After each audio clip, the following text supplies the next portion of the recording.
Hi అండి. అందరికీ నమస్కారం అండి. ఈరోజు మరొక చిన్న కథతో మీ ముందుకు వచ్చా అండి. మన బుజ్జ గణపయ్య కోసం ఒక చిన్న స్టోరీ చెప్పుకుందామండి.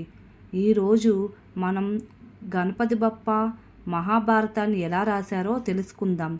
ఎప్పుడో ఒకప్పుడు మహర్షి వ్యాసుడు ప్రపంచానికి ధర్మం, నీతి, జీవన సత్యాన్ని తెలియజేసే మహాగ్రంథం మహాభారతంను రచించాలని సంకల్పించుకున్నారు.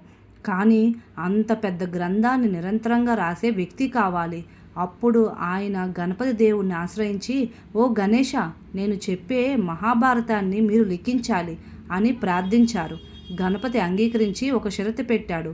నేను రాయడం ప్రారంభించిన తర్వాత ఒక్క క్షణం కూడా ఆగకూడదు.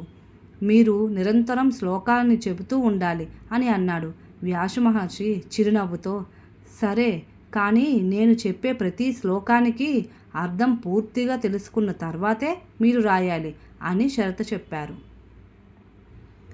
ఇద్దరూ అంగీకరించుకున్నారు. వెంటనే మహాభారత రచన ప్రారంభమైంది. రోజులు గడిచాయి. రాత్రింబావులు వ్యాసుడు శ్లోకాలను చెబుతుండగా గణపతి వేగంగా వాటిని రాస్తూ ఉన్నాడు. అకస్మాత్తుగా ఒకరోజు గణపతి చేతిలో ఉన్న కలం విరిగిపోయింది.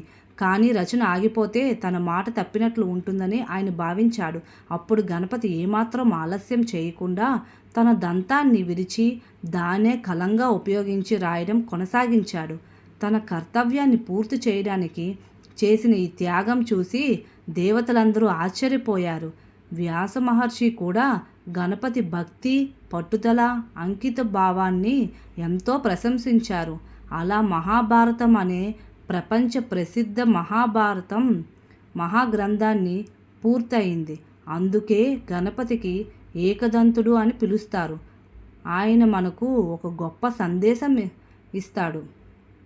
ఎంతటి కష్టం వచ్చినా మన లక్ష్యాన్ని వదులుకోకూడదు. కర్తవ్యాన్ని పూర్తి చేయాలి. త్యాగం చేయడానికి కూడా సిద్ధంగా ఉండాలి. పట్టుదల, అంకిత భావం ఉంటే అసాధ్యం కూడా సాధ్యమవుతుంది. గణపతి బప్ప మోరియా, గణపతి బప్ప మోరియా, గణపతి బప్ప మోరియా.